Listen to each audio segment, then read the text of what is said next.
Bonjour à tous et bienvenue sur le canal du Midi. Alors aujourd'hui je vais vous présenter un guide pour tout savoir sur le passage d'une écluse. Allez, j'attends tout le monde sur le pont.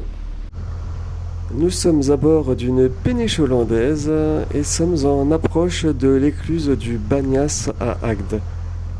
Devant nous, nous pouvons avoir déjà quelques informations intéressantes, telles que le feu vert et les portes ouvertes de l'écluse. Alors, le feu vert va donc nous donner l'autorisation de rentrer dans l'écluse.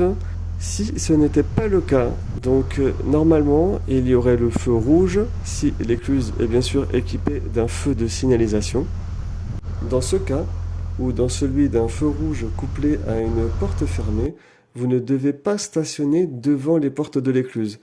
Vous devez obligatoirement vous mettre sur le côté là où une amarre est disponible. Pour des raisons de sécurité, en effet, lors du fonctionnement de l'écluse, l'écluse va soit créer du remous quand le bassin va se vider, ou soit alors va aspirer de l'eau quand le bassin va se remplir.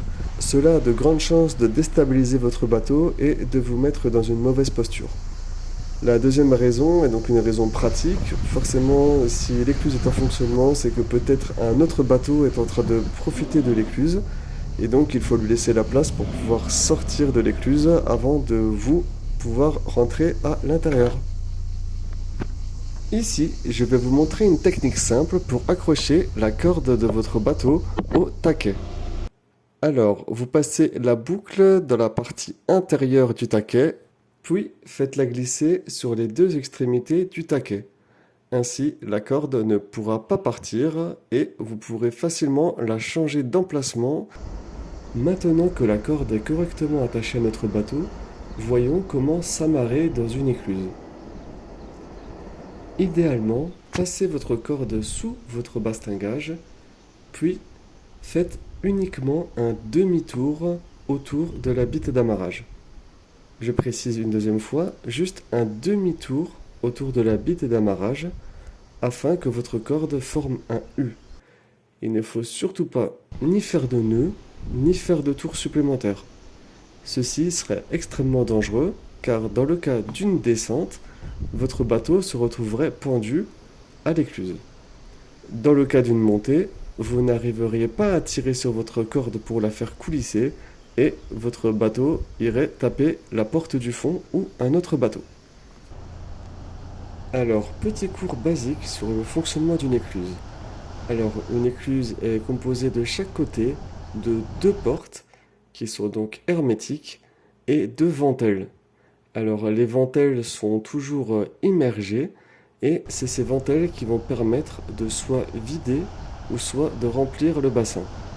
Dans notre écluse du Bagnas, il y a donc deux ventelles par porte qui sont actionnées par des moteurs électriques et devant nous, nous voyons leurs crémaillères.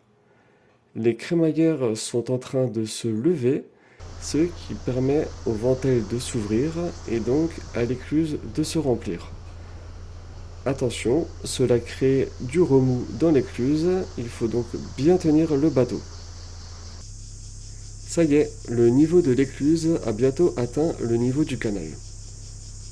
Avant d'enlever vos amarres, attendez l'ouverture complète des portes. En effet, même si votre bateau n'est plus dépendant du courant à l'heure actuelle, il reste dépendant de la force du vent.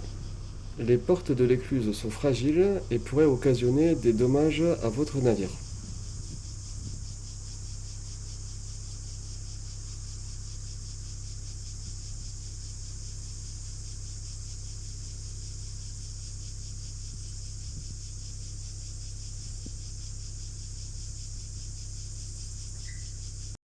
À présent, vous pouvez sortir en toute sécurité de l'écluse à vitesse modérée et continuer votre visite sur le canal du Midi.